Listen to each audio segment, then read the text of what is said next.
Okay, good morning, everyone. Welcome to the second panel of the 16th Symposium of Irish Studies in South America, organized by the Brazilian Association of Irish Studies. My name is Vitor Alevato do Amaral.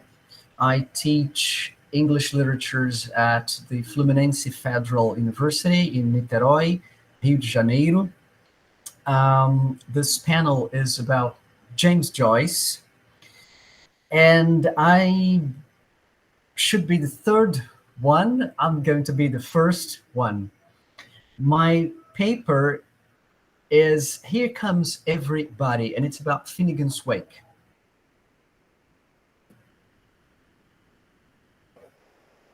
Avant-garde artist, the Baroness Elsa von Freytag, asks in her poem, The Modest Woman, published in the Little Review, who wants to hide our joys? Joyce? The poem is part of the Little Review defense of Ulysses mounted by Jane Heap, Margaret Anderson, and other artists, as explains Richard Brown in his review of the Baroness's book, Body Sweats, published in 2011. The title, extracted from one of her poems, brings on two words that literary decorum in Joyce's time taught writers to deal with carefully: body and sweat. They should be dealt to the level of innuendo, used to the level of innuendo only, suggestively at most, never explicitly. But bodies, we know, do sweat, especially when they are in motion. I have not read Ulysses. Sometime I will, says the lyric voice of the modest woman. But the snatches of Joyce so far had are more than enough to prove that the way he slings obscenities is never obscene. I'm quoting from the poem. When Heap and Anderson and their literary magazine were undertaking the so-called obscenity trial, a moralist attack helped by an unfortunate combination of anti-Bolshevik and vice suppression laws, freedom of writing in general was under attack. By punishing those two courageous editors for the publication of the alleged obscenities of Ulysses, threatening them with prison, the legal system of the United States was censoring other possible voices, preemptively lambasting the minds who might dare to expose the body. If I can eat, I can eliminate. It's logic. It is why I eat. My machinery is built that way. Yours also. So the poem continues. If Bloom eats, he must use the outhouse afterwards. But was serious literature ready for seeing, for imaging, that private practice which is the result of the movement of any functional bowels, the obscenity daily created by our machinery, and that Joyce, the engineer, decided not to repress, but to send to press? Politically correct, whether to her own age or to ours, von Freytag is not, concludes the reviewer Richard Brown. However, he goes on, her transgressions of the boundaries of artistic idiom, as well as decorum, especially her rearticulation of the human in relation to its bodily and machinic dimensions, continues to make her one of our contemporaries. End of quotation. Von Freytag died in 1927, 3 years after Finnegan's Wake began to appear in literary magazines. I do not know what she thought about Joyce's work in progress, or whether she read its fragments as they were being published, but she would certainly have liked to see the body in it. The Dadaist poet's question, who wants to hide our joys? Joyce implies that the joy is in the body too, and that some people want to hide it. Joyce knew that and never let the sweating body out of his texts. Joyce's language, we're used to treating Joyce's language, but Joyce's language is open to everybody. Not long ago, someone said to me, and this is a personal note, I prefer Virginia Woolf to Joyce because Joyce is language while Woolf is life. Curiously enough, Woolf herself praised Joyce's capacity for depicting life. Even more curious is the perception of language as opposed to life. Perhaps it is due to the wrong equivalence between language and style. But even style, whatever style is, in literature is made in language. It is internal. Just remember Susan Sontag's precise statement. Style is on the inside.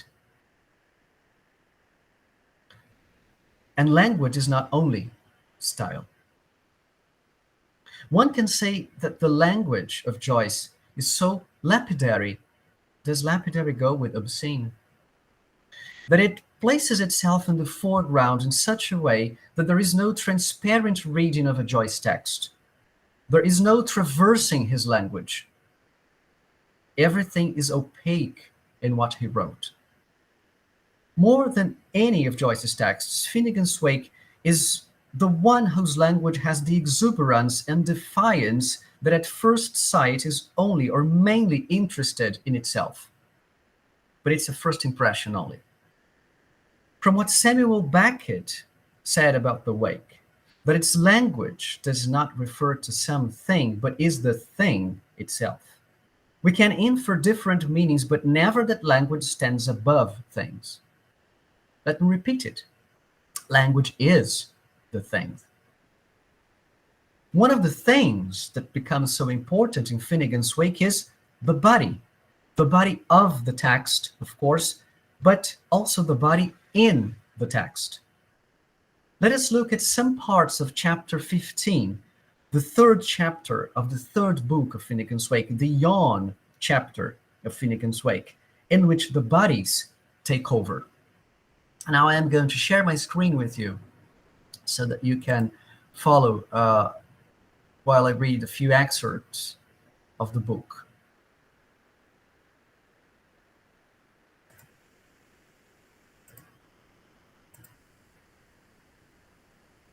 I can't see you now, so can you tell me, please, if you can see my screen? I can. Okay, good. Thank you. Thank you, Louisa. Those four claymen clung together to hold their sworn star-chamber quarry on him. First clattered Senator Gregory, seeking spoor through the deep time-field. Then Senator Lyons, trailing when the wavy line of his partitional footsteps. Something in his blisters was telling him all along how he had been in that place one time. Then his recordership, Dr. Shenandoah Turpey, caper chasing after honorable sleep, hot on to the aniseed, and up out of his prompt corner, old Shunny McShunny, MacDougall the hiker, in the rear of them on the run to make a quorum. Roping their ass he was, their sky-gray globetrotter, by way of an afterthought, and by no means legless either, for such sprouts on him they were that much uneven. It was stumbling he was by forelength within the ball of a mascot, cuss, yes, cuss, clay, patsy, watsy, like the capper in the Cabbaces, the big ass. And here, my translation. Aqueles 4 homens de barro subiram juntos para assumir seu oficial inquérito da Câmara estrelada sobre ele. Primeiro chacoalhou o senator Gregory, catando pegadas pelo profundo campo de tempo. Senator Lyons, seguindo a linha ondulante de seus passos partidos. Algo nas suas bolhas lhe diziam todo o tempo que ali já estivera. E seu escrivão, doutor Shanaduri Tarpey, correndo após honorável sono, quente de semente de anis, e fora do posto de guia da encenação, o velho Shani McDougall montanhista, na cola deles, para fazer quórum. Amarrado ao burro deles é que ele estava, seu cinza-céu perambulador do mundo, pensando melhor e ainda capaz de fazer o 4 mesmo mais novo, mas estavam tão cambetas que trotando é que ele estava 4 passos atrás, a distância do berro de um burro. Direita, esquerda, lerdinho, tal bode à beira do abismo, o burrão. The reader can imagine the farcical scene. The bodies of the 4 inquisitors, Mamalujo, Matthews, Mark, Luke, and John, clumsily climbing up the hill to find the central figure of the chapter, Jan, sleeping. And when they see Jan's body lying on the hill, they feel a bad smell. Wish, is he boozed or what, Helena? Or his winds from the wrong cut? Vixe, ele está mamado ou o que, esse nenê? Ou, pum, saiu pelo buraco errado. Another example. I bet you are. Well, he was wondering, give him his due. In his mind, too, you bet, whatever was his matter, for I am sorry to have to tell you, hello and Nevo, they were coming down from off him. How curious an epiphany! Hodie casus ebraconton. Esobraconton. It looked very like it. Aposto que é. Bem, ele calculava, pode crer, qualquer que fosse o problema, na cachola ele que aguente. Por lamento ter que dizer, alô e evoé, que estavam caindo dele. Que curiosa epifania! Hodie casus esobraconton. Bem que parecia. Besides the obvious initials H, C, and E, Roland McHughes, in his Annotations to Finnegan's Wake, and we can go to several glossaries to try to understand this fragment, but just a quick look at Annotations to Finnegan's Wake shows other elements in this fragment which demands a polyglot approach. In culeus, there are the Latin culus, fundament, to which we can add the French cul, ars. In esobraconton, there are the modern Greek esobrakonton, their underpants, and the Dutch kont, ars again. And here the epiphany is the showing forth of the body after HCE's pants drop. By the way, the religious word epiphany means showing forth. Sexuality is inextricably related with the body. So it is relevant to remember Richard Browne's words about Joycean criticism in his James Joyce and Sexuality, published in 1985. And Richard Browne is the author of the review of Elsa von Freitag's book, Body Sweats. It's a coincidence, or not. And I'm quoting Richard Browne. Whilst the initial reluctance to give attention to these matters of sexuality may be in part explained as a prudent defensive strategy, their continued neglect is more attributable to perennial characteristics of Joycean criticism. Joycean criticism has suffered from isolation, developing a partly autonomous language and field of reference dominated by almost talismanic Joycean terms like epiphany and exile. End of quotation. The Joycean idiom was not created by Joyce, but by Joyceans. The language of Finnegan's Wake is not an idiom closed in itself, as it is not conceptual either. But Joycean criticism did create its own idiom. Joyceans understand each other when they use the Joycean lingo and the Joycean abbreviations. There appear to be no way back. But judging from Brown's alert, the Joycean vocabulary used by experts should not be a wall between the high literature Joyce represents and the matters of the body and its relations with sexuality and scatology.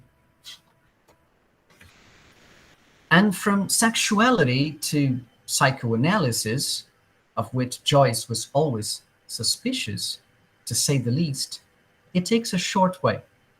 Let us see one example in which the relation between body, sexuality, and psychoanalysis speaks eloquently.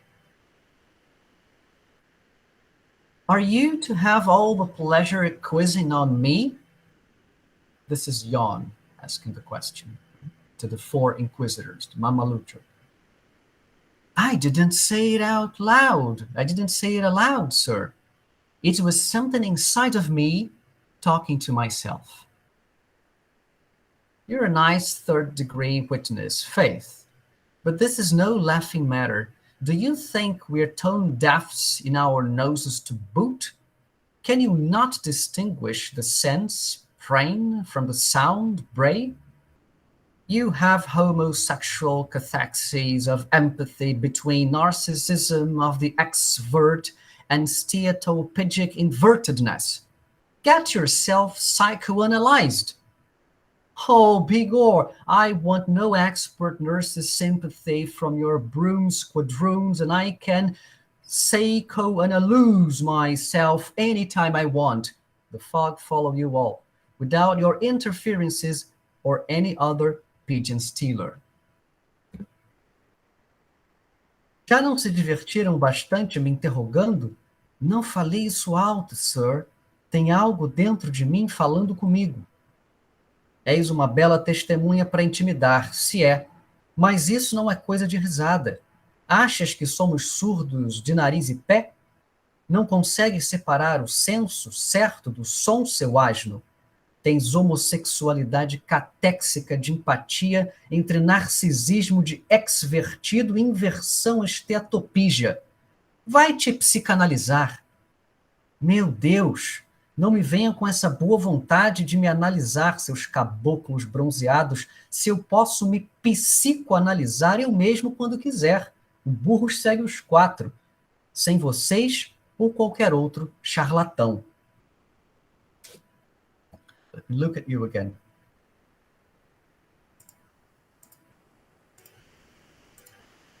Good and back. The pigeon stealer is Freud or Jung or any other psychoanalyst trying to get money from people with bees in their bonnets, as Joyce liked to say.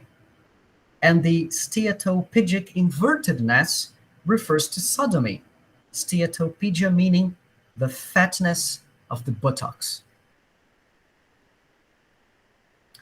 Well, this is pretty much what I had to say. This short presentation is the beginning of a study about the introduction of Finnegan's Wake to Brazilian readers, and also my way to show that in Finnegan's Wake, bodies and language do sweat together. Thank you so much. Has Elisa arrived? Elisa, she's here. Yes. Can you hear us, Elisa? Can we hear you? Yeah, thank God. Thank you, Vitor. I don't know what happened because I tested early in the morning, not this link, but Google Meet link, and everything ran smoothly. And now I don't know, but these things happen. I know. It happens. Yeah. Elisa Abrantes is Associate Professor of Literatures in English at the Federal Rural University of Rio de Janeiro. She has experience in the literature area with emphasis on modern foreign literatures. working mainly on the following topics: Ireland, Scotland, Celtic peoples, nationalism, and national identity. She holds a PhD in comparative literature from the Fluminense Federal University, and a master's degree in letters, English language and literatures from the State University of Rio de Janeiro. She also holds a postdoctorate in Irish Studies from the University of São Paulo, and is the vice president of the Brazilian Association of Irish Studies. Her presentation is Joyce's Lives from the Perspective of Edna O'Brien. Elisa, good to have you here. Take your time. I think it's going to be the two of us only, because the third really? speaker, Hamid, has not arrived. So I don't think he's going to make it. It's already 9:25. Oh my God, yes. And my presentation is very short, and my talk as well, but okay. So good morning, everybody. Thank you for being here. And thank you, Vitor, for your introduction. In this presentation, this communication is really brief, and it is more concerned with the fact that we are, in fact, the first idea was a round table. Remember, Vitor, a round table about the readers of Joyce, so different perspectives, and so that's why we have some briefness in this, because the idea was other people talking about writers and biographers reading Joyce, and then we could exchange ideas and views. But okay, this is to show you about this famous and contemporary writer, Edna O'Brien, a big fan of James Joyce. And not only this, he's really her great influence in her own writing. And now I'll try to show you and talk a little bit about the short biography she wrote on James Joyce, and also another book about Joyce and Nora's marriage. The interesting thing here is, this is the core of my talk today, is the idea of showing how Edna O'Brien fictionalizes Joyce's life and how she uses Joyce as a character in his own biography. So it's not the common way of writing a biography. The first version of the book, the English version of the book, contained many mistakes, even the date of birth of James Joyce. Of course, these mistakes on dates and chronology of facts were rapidly corrected by O'Brien on the second edition. But anyway, it's not an accurate, detailed biography in Ellman's model, right? And but I believe, and that's why there were many people who detracted and were really against, were enraged when the biography was published. But anyway, I think that there is another possibility of seeing this work as a more romanticized, but as a tribute to a master.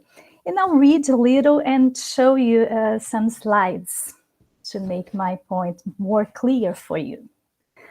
According to Irish author Edna O'Brien, what makes a novel or a work of art worth reading is the content of truth and authenticity on it. In great writers, she says, the soul is what shines in the pages of the author's works. The characters, the language they use, the story they tell only indicate what is shed from their souls. I'm not referring here, she says, to their egos, but to their spirit, to their divinity, she says. As great influences in O'Brien's writing, she specifies Chekhov, Tolstoy, and James Joyce. This one undoubtedly the greatest of them. She says no one took the language as far as Joyce did. No author has gone as far as him in Ulysses and in Finnegan's Wake. O'Brien's work evokes Joyce's writing. Her own writing really uses a lot the style, as Victor said, whatever style is. But anyway, she experiments with language, and she even uses passages from the books, from Joyce's books, in a kind of pastiche, right? But not only this. So O'Brien's work evokes Joyce's writing, whether in short stories, and even in her first novel, The Country Girls, she brings the atmosphere of Dubliners. Its style, or in novels such as In a Pagan Place and Night, which echo pages from the portrait of the artist as a young man, Ulysses, and even the section of Anna Livia Plurabelle in Finnegan's Wake. In her book Night, for example, the narrator, Mary Hooligan, lying on the bed of a house that is not hers, but which she takes over in the absence of the owners, she, on a sleepless night, recalls and reflects on her life and lovers. And it's largely a recreation in form and in content of Molly Bloom's soliloquy at the end of Ulysses. O'Brien attributes to Joyce her awakening to literature at the age of 21 only, when she bought for 4 cents the small book written by T.S. Eliot, introducing James Joyce. I show you here in the slides. Just a moment, let me share my screen here with you.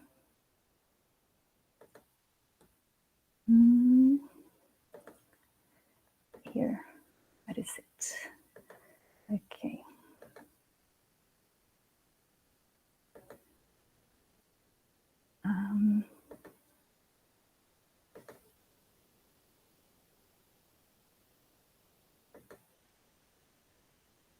No.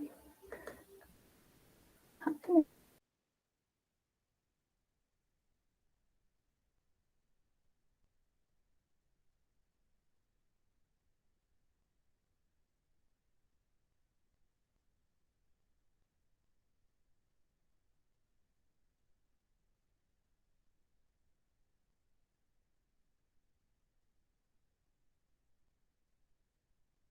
We can't hear you.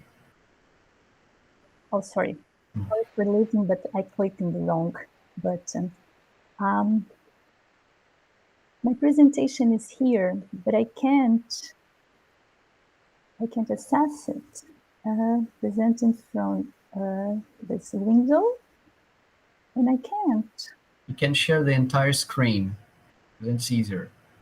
The entire screen. Yeah. Then it makes it all easier. No, but it's here, but it's not. Let me show you here. It's in my screen. What should I do there? I don't know how to do it, but I use it.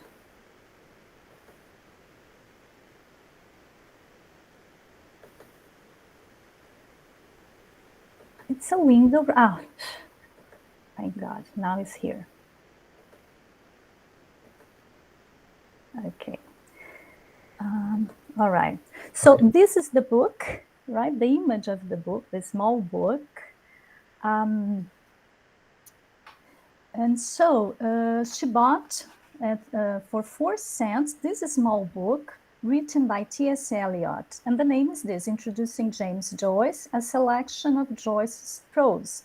This book was published in 1942 and contained introductory notes from the author, T.S. Eliot. From then on, O'Brien no longer stopped reading Joyce, as she said in the preface of her book about Joyce's marriage to Nora Barnacle. And it's here. quoted, "It's rare a day when I don't read anything from Joyce, and of course my affections have changed, just as Joyce would like. The lyricism and tenderness of the first stories still thrill me, but Ulysses' brilliance confuses and exalts me. And when I read Anna Olivia Plurabelli's Session in Finnegan's Wake, I feel that Joyce, in her enlightened reveries, is speaking directly to us from beyond the grave." In 1971, she wrote a moving biographical essay in 1971, okay, entitled Dear Mr. Joyce, in which she emphasizes Joyce's importance to her.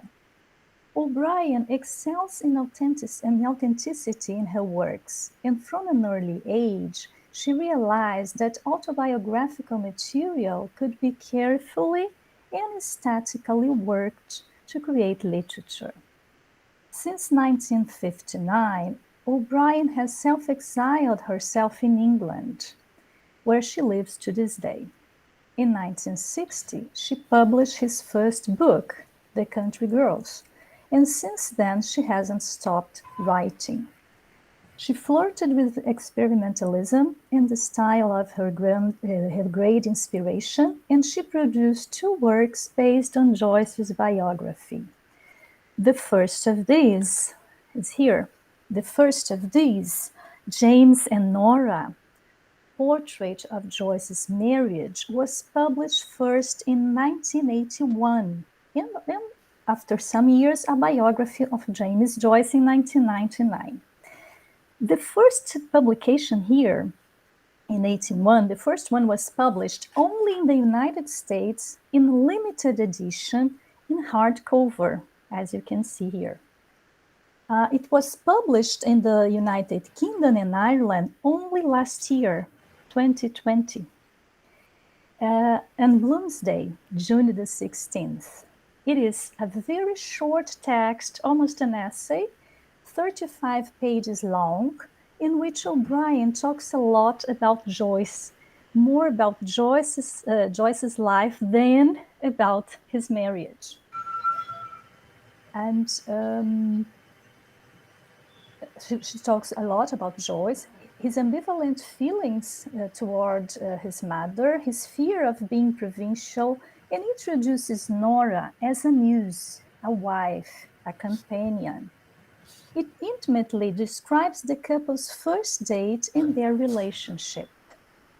In an interview with John Self for the Irish Times on the day of the publication of the book last year, O'Brien says she has always felt affection for Nora Barnacle because she came from Galway and Edna came from Clare County Clare. According to O'Brien, Joyce was at ease in the urban life of Dublin, and when Nora came into her life, she brought the world from a rural Ireland. When she read Joyce's biography written by Richard Ellman, which she found wonderful, she decided to write about the couple. She wondered how a man like Joyce, so imaginative in every way, even sexually, remained married to Nora Barnacle, when so many other writers had lovers. Joyce, according to her, Joyce tried twice, but he was not successful. He couldn't continue. And according to O'Brien, Nora was a woman of enormous depth, or Joyce would not have stood by her side. She says, there was a huge physical passion between them, and Nora was always trying to get the word love out of Joyce, and he wouldn't say it. Perhaps because he reverenced too much that word. But he told her, I quote, "No one puts themselves as close to my soul as you do. Therefore, what was between them was indestructible," in O'Brien's words. I brought here, and I tried to show you also. Oops. Okay. I try to show you now. 1 minute is exactly 1 minute of Edna O'Brien reading from her book, this on Bloomsday last year, on this republication of the book, Nora, James and Nora, and I'll show you here. Just a moment.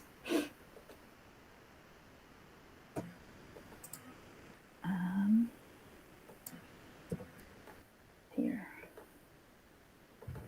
Okay.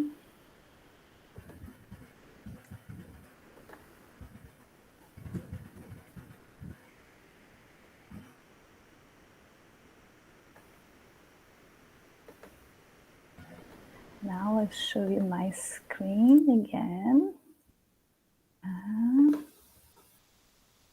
Here. Can you see it all right, this? I can see you. Yes, we can see the screen. Okay. It was June the 10th, Barnacle Day. Just a moment, because I think it's June the 10th. very... the sound is not okay, huh? Barnacle Day. He saw her in Nassau Street and they stopped to talk. Sorry.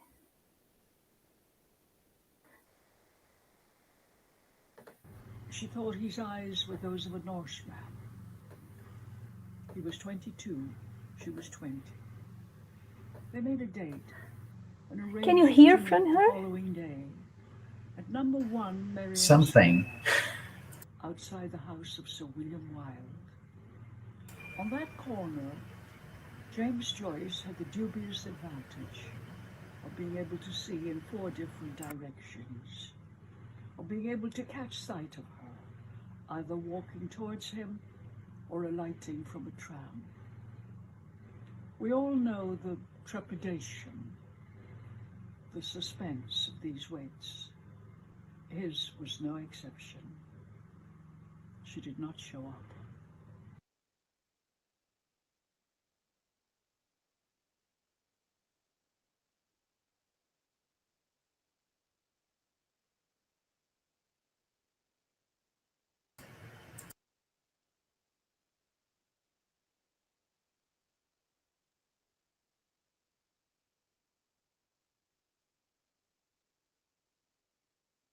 I don't know if you could hear properly, but at least there were the subtitles, and sorry, I can send you another link later on, because this one was really, really, really low. But okay. And both in James and Nora and in Joyce's biography for the Penguin Live series, which she wrote in 1999, O'Brien speaks very intimately about the author. You noticed when she was reading the description. It's not a common biography, and I think nobody writes a biography like that. It's as if Nora and Joyce were really characters, and she was describing the meeting, the first date, right? And the trepidation, the feelings, the inner feelings of the character, right? And she speaks really intimately about the author. Contrary to what can be expected from a biography, the writer does not follow academic rigor, but makes a subjective biography, if it's possible. She brings few references and little evidence, and we have the impression that both Joyce and Nora in the 2 books are characters of a novel, being Joyce the protagonist. The first version of the book, the biography, contained mistakes on dates and chronology of events, rapidly corrected by O'Brien and published again, 3 of them. O'Brien said when asked if she had decided to develop a biography from her book on the marriage of James and Nora, because the story was she read Joyce's biography by Richard Ellman, and then she thought about writing on Joyce's marriage to Nora. and wrote the book, first in 1981, right? As a long essay, as I commented with you. And later on, when she decided, years later in 1999, to write a biography, to publish a biography on Joyce, she was asked if she decided to do that because of her own book. And she said, no. She said that, in fact, she had been invited to write about Joyce for a Penguin series, in which writers should write biographies of authors they admire and whose work establish a dialogue with their own works. O'Brien was pleased with the invitation, but she said she didn't think it could be that much work. She was in New York, she tells the story. She was in New York at the time, teaching, steeped in books and more books about Joyce, and one night she went out for dinner with the writer Philip Roth. When he saw the number of books on the table and on the floor of his hotel room, he told her, the made-up stuff is easier. And she agreed with him. This is the story and what she says to justify writing that way. Based on different accounts of Joyce's life generated by his biographers, critics, his family and colleagues, letters, she takes up different positions in imagining the life of Joyce and casting him as a character.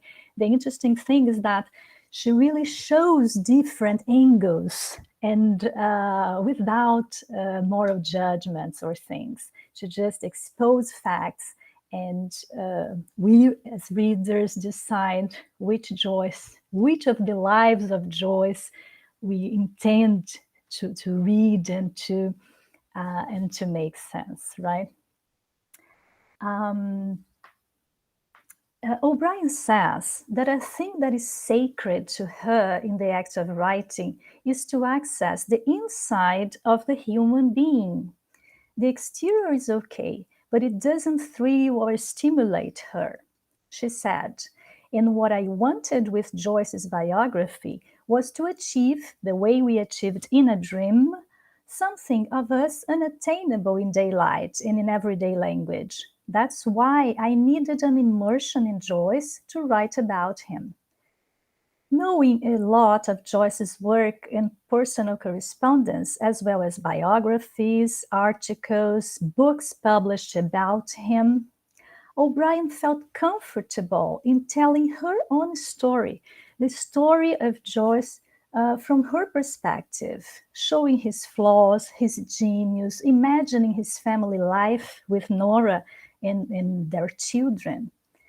She uses also many words and passages from Joyce's own books, such as in the opening of the biography. I'll show you the slide here.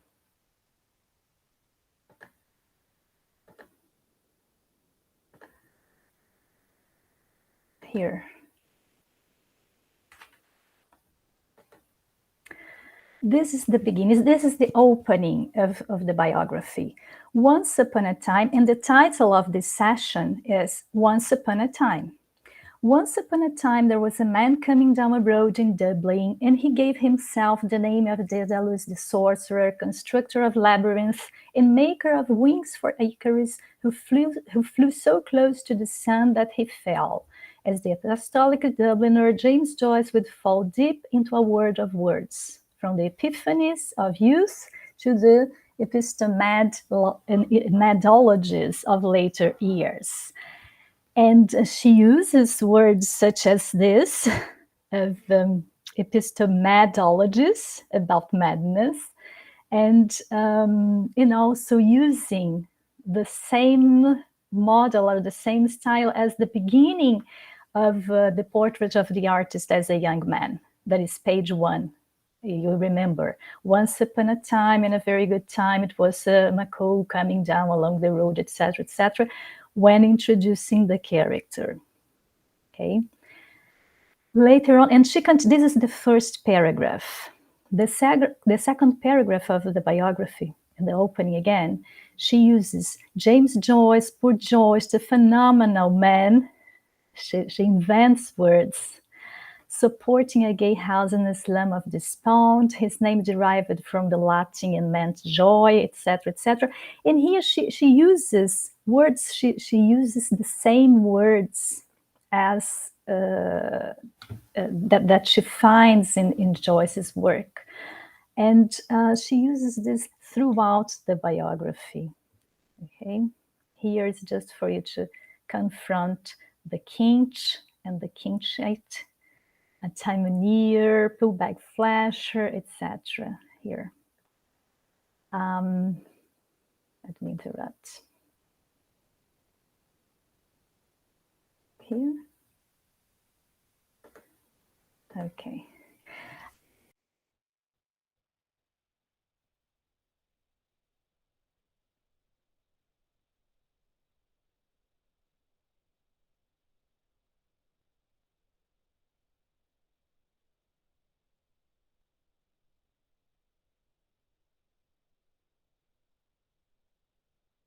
It's all the time when I came here to come back, and then I inadvertently I click on the wrong place here. And okay. O'Brien said, okay, I told you, the idea of fiction. O'Brien retells the story, the core plot in the book, in the biography. O'Brien retells the core plot of Ulysses in a few pages, in a very simple way, as well as she does with Finnegan's Wake. In shaping the character, Joyce, she says, James Joyce, poor Joyce, phenomenon, as I showed you in the slide. And she comments that knowing well the economic situation of Ireland in Joyce's time, since she was born in 1930, Edna O'Brien was born in December 1930, she says that the country of her parents and grandparents was Joyce's country. And she says, of all the great Irish writers, Joyce's relationship with her country remains the most furious and yet the most meditative. About his childhood and adolescence, she says, over the years, the family moved to less and less salubrious districts. And she comments about the difficult situation, the fact that the family moved from 12 to 13 times from the South Dublin, very respectable district, to the seaside of Bray, and then back to Dublin to very small terraced house, and then to humbler and humbler houses on the north side of the city, near slums, and where women selling cabbages and potatoes in the streets. So she describes the way he was brought up and the difficulties he faced. And she says, no one who has lived in such tight and horrendous circumstances can understand the devastation of this kind of education. And later, she says of the effect of Joyce's visits to Dublin between 1909 and 1912, which caused him to break with his hometown. But it was a place he never forgets, and from where he suffered having to separate. She describes a lot.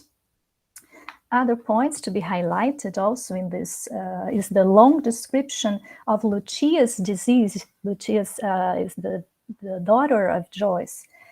And in a book of more or less 180 pages, she uses 8 pages to describe the disease of Lucia. She also relates about Joyce's relationship with women. So she talks about Joyce's mother, about the relationship with the Mecenas, Mrs. Weaver, and to Nora, to Lucia, and also his relationship with religion. So it's just to conclude, I say that as a devoted fan also, in writing with more freedom about this character, Joyce, O'Brien highlights the aspects that are dear to her own life, the things that interested her, with no commitment, with no compromise, not compromising herself with this biography as we are normally used to see. So she really used him as a character, and she talks about things that interest her, right? In the life of her great master. And that's it. Thank you very much. Thank you very much, Elisa, for speaking to us about Edna O'Brien and her approach to Joyce's life and work. Yeah. Very personal approach. Creative. It's a defense. You noticed. No, but it's I try to defend her from the detractors. So. and do it right, of course. I mean, there may be, mistakes or problems. I don't know, but every page of Richard Ellman's biography has a problem too. So no, but it's totally different. I don't know. Oh, Bruce, yes, I know. Yeah, I think so. But there were a lot of criticism when the book was published. Yeah. Well, we're all open to criticism. Yeah, sure. So we have time now for questions. And Victor, the other speaker didn't come? The other speaker has not joined us, unfortunately. Okay. He should be speaking from China. Oh, maybe. Yeah. I emailed him yesterday and did not get any answer. So. Oh, all right. Okay. So if you want to speak, to ask a question, to make any comment, yeah. well, I am